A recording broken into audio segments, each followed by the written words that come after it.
Hi friends, in today's session we'll start with this amino acid part. We already completed carbohydrates in the last session. Carbohydrates is subdivided into three categories, that is called monosaccharide, disaccharide and polysaccharide. So today we start with amino acid. Name itself suggests amino acids. So general structure of alpha amino acid is R, C, COOH, NH2, H. Generally central carbon is chiral carbon. So that is entitled as the alpha amino acid. The carbon which associate with COOH, the same carbon associate with NH2, that is alpha amino acids. Here in case R may be a side chain. Side chain may be having COOH functional group, maybe NH2 functional group, maybe alkane chain, maybe aromatic chain or maybe aliphatic chain, whatever it is. So all the alpha amino acids having a trivial name, उसको trivial name से जाना जाता है. Means आपको कोई रटा मारने की जरूरत नहीं है. Generally the spelling first three letters are entitled as a trivial name. So few examples, that is called glycine, that is GLY, G, alanine, ALA. This is called single word notations, that is capital G, capital A. Then valine, VAL, that is V. Leucine, that is called as LEU, that is isoleucine is there, tryptophan is there, and many more amino acids are there. The full chart is available in your textbook, so you can go through this textbook, and textbook के अंदर सब आपको 20 amino acids मिल जाएंगे, having name, trivial name and one word symbol. Now important is classification. How these amino acids are classified? First classification on the basis of R. R माने side chain. Means जो amino acid का structure हमने देखा था, here in case you have a varieties of R. जैसे जैसे ये R change होता जाएगा, varieties of classification is there. तो there are three classification on the basis of R. First classification का first point है, if R के अंदर COOH और SO3H functional group है, तो that is entitled as acidic amino acid. Means amino acid itself having one COOH and NH2 group. उसके अलावा COOH and NH2 एक तो है ही, इसके अलावा यहाँ पे R पे अगर एक और COOH या SO3H फंक्शन ग्रुप होता तो that is entitled as acidic. अगर ये दोनों के अलावा यहाँ पे एक NH2 फंक्शनल ग्रुप या सब्स्टिट्यूटेड NH2 होता है तो that is called as basic, और R की जगह पे एलिफेटिक चेन या एरोमेटिक चेन होती है तो that is called as neutral one. So the classification on the basis of R means R पे COOH SO3H होगा तो that is acidic amino acid. If R having NH2 or substituted amine, so that is entitled as a basic amino acids. And if R having a long alkyl chain, that is methyl, ethyl, propyl or substituted phenyl ring, that is entitled as a neutral amino acids. So this is on the basis of R. दूसरा most important one marker question जो board में 2 से 3 बार पूछा हुआ है, that is called essential amino acid and non-essential amino acid. Many time people make mistakes. Essential में non-essential लिख के आ जाते हैं, non-essential में essential लिख के आ जाते हैं. Definition क्या है? The amino acids which can be synthesized in body are known as non-essential amino acids. The amino acids which can be synthesized in our body, that is called non. Means जो body खुद में खुद synthesise कर लेती है वो essential नहीं है. लोग क्या समझते हैं कि बॉडी जो खुद में खुद सिंथेसिस करती है that is essential. No, it is wrong concept. Means जैसे ही कॉन्सेंट्रेशन बॉडी के अंदर एमिनो एसिड का कम होता है, बॉडी खुद में खुद सिंथेसाइज कर लेती है. मीन्स उसको जरूरी नहीं है, बॉडी को पता चल रहा है ये कम है, वो सिंथेसिस कर लेगी. That is non essential amino acid. तो एसेंशियल किसको बोलेंगे? जो बॉडी खुद में खुद सिंथेसिस नहीं कर पाती है. The amino acid which can't be synthesized in a body and must be obtained through this dietary source are known as essential amino acid. Means जो body synthesis नहीं कर सकती है वो only and only dietary supply से ही मिले जाएगा, that is called essential amino acid. Example is valine, leucine, lysine, arginine. These are the example of essential amino acid. तो 1 मार्कर या 2 मार्क में भी पूछ सकते हैं. Define non-essential and essential amino acid with suitable example. Next few lines for your physical properties of amino acid. Amino acids are usually colorless, crystalline solid, and they are water soluble. They have high melting point solids. 4 physical properties: colorless है, crystalline solid है, they are water soluble and high melting point solids. Next structure is zwitter ion. Zwitter ion का मतलब क्या होता है, discussion करते हैं। RCH NH2COOH, that is simple amino acid. Many time in aqueous solution, this H from COOH goes to this nitrogen and converted into RCH COO- and NH3+. This is entitled as Sweeter ion.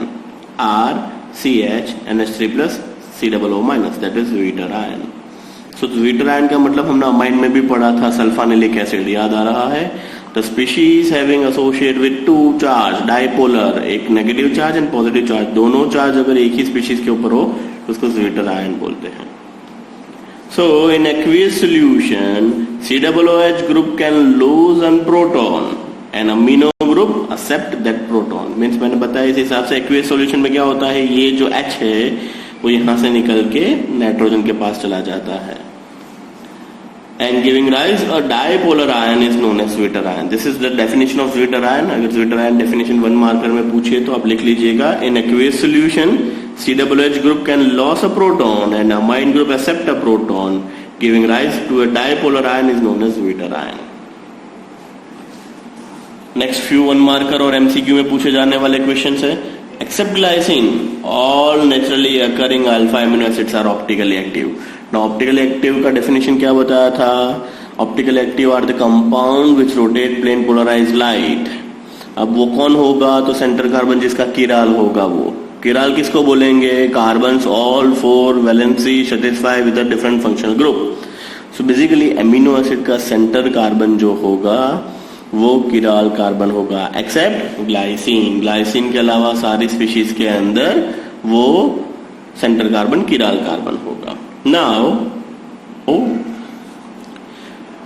Most naturally occurring amino acids have L configuration. Now L configuration फिर से इसी chapter के अंदर हमने आगे D and L पढ़ा। D के अंदर हमने क्या पढ़ा था, lowest chiral carbon having OH on right side, that is D, capital D, and lowest chiral carbon having OH on left side. But यहाँ पे तो सर OH है ही नहीं, तो यहाँ पे मैंने ब्रैकेट में लिखा हुआ है capital L means amino acid represented by writing NH2 on left hand side direction. L amino acid represented by writing NH2 on left hand side, that is called L amino acid. अब यहाँ पे जो नीचे का chart और diagram है वो कई बार कॉम्पिटिटिव में पूछा जा चुका क्वेश्चन है, that is called isoelectric point. अब आइसोइलेक्ट्रिक पॉइंट क्या है वो समझते हैं। सबसे पहले ये चार्ट डिस्कस कर लेते हैं। Basically this is zwitter ion RCH NH3+ COO-। Now this species transfer H+ अगर सिस्टम में ऐड हो रहा है या फिर OH- यहां से निकल रहा है, अगर इसके अंदर H+ ऐड कर रहे हो तो ये COOH हो जाएगा। Means this amino acid in acidic solution gives a positive ion. क्यों? क्योंकि देखिए पॉजिटिव चार्ज है। H+ माने क्या हुआ, एसिडिक सॉल्यूशन। मीन्स ये स्वीटर आयन को एसिडिक सॉल्यूशन में रखोगे तो पॉजिटिव आयन बनेगा। दूसरा, द सेम स्पीशीज अगर आप OH- मीन्स बेसिक सॉल्यूशन में रखोगे तो वो एनायन या फिर नेगेटिव आयन बनेगा। देखिए OH- के सॉल्यूशंस में रखा तो क्या हुआ, यहाँ से H और OH H2O निकल चुका है, यहाँ पे नेगेटिव चार्ज आ चुका है, so that's why this is negative ion. Once again this is zwitter ion. H+ condition means acidic solution में रखोगे तो this negative ion satisfied with H+, you get your positive ion. Means in acidic solution positive मिलेगा। अगर OH- basic solution के अंदर अगर आप रखोगे तो amino acid in basic solution gives negative ion, तो ये यहाँ पर नेगेटिव आयन मिलेगा। अब इसका क्या कंक्लूजन है वो डिस्कशन करते हैं।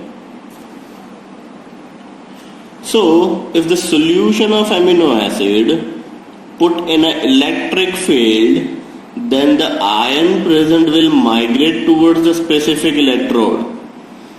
Once again, if a solution of amino acid put in electric field, then ions present will migrate towards the specific electrode. Means कौन सा आयन कहाँ पे माइग्रेट करेगा, तो positive ions always migrate towards cathode, negative ions always migrate towards anode. Means positive cathode, negative anode. So in electric field the pH value at which the amino acid does not migrate towards any electrode is called isoelectric point, that is denoted by pi of amino acids.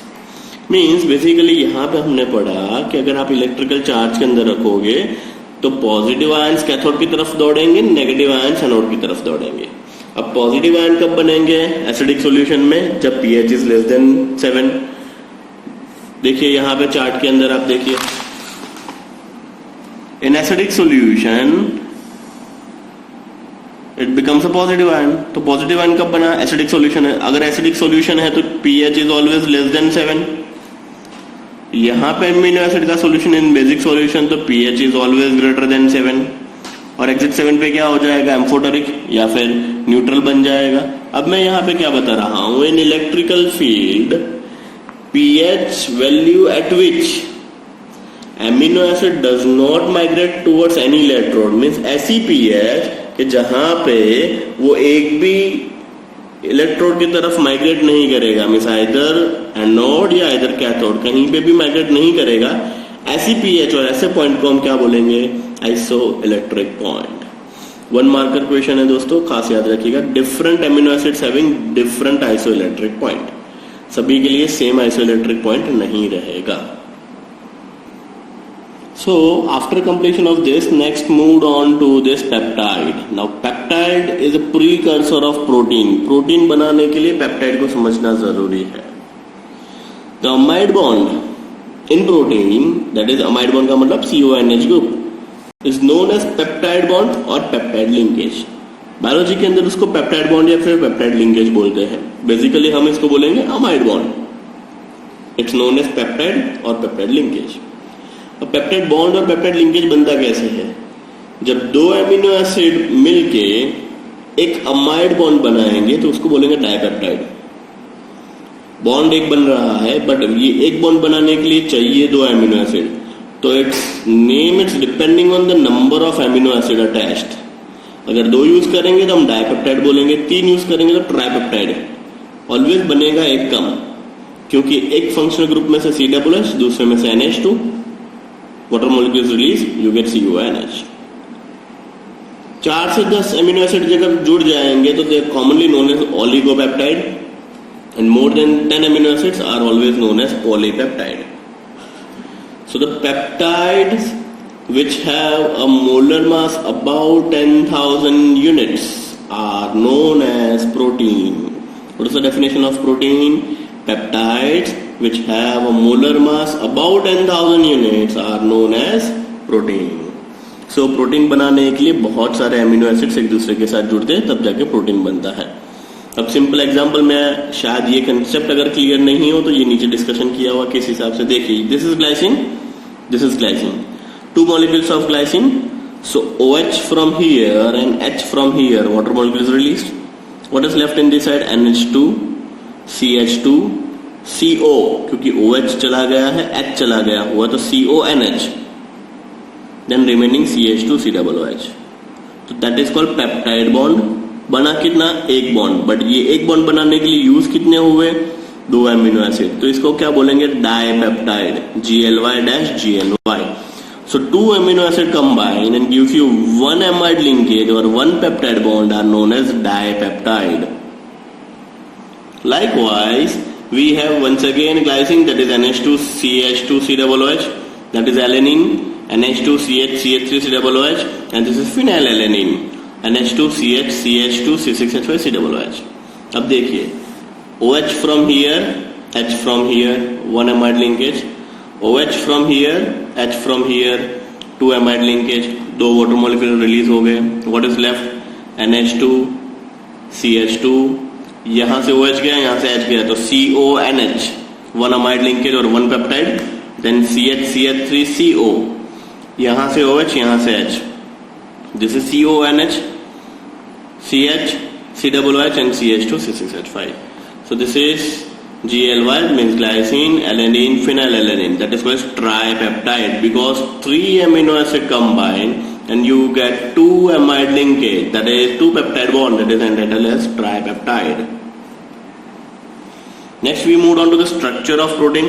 छोटा सा topic है। That is, one is fibrous protein and second is globular protein. Name itself suggests fibrous means it's look like a fiber, thread की तरह होंगे, धागे की तरह लंबे लंबे होंगे, and globulars means it's look like a globule, spheres, small balls.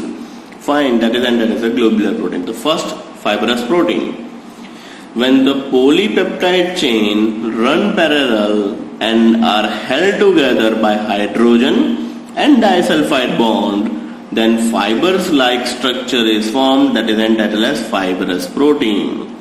Once again, when the polypeptide chains run parallel and held together by hydrogen and disulfide bond, then fiber like structure is formed that is entitled as fibrous protein.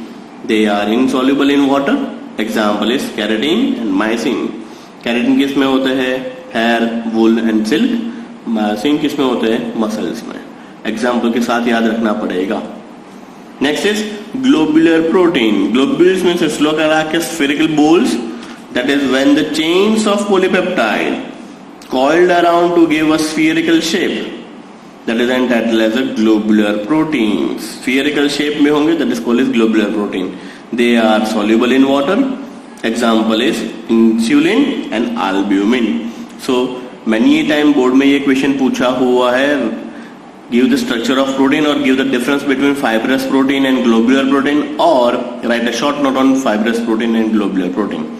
So this is all about your today's session. ये session के अंदर हमने amino acids, उसका classification, followed by peptide bond का discussion and structure of protein के दो part, that is fiber and globular protein देखा.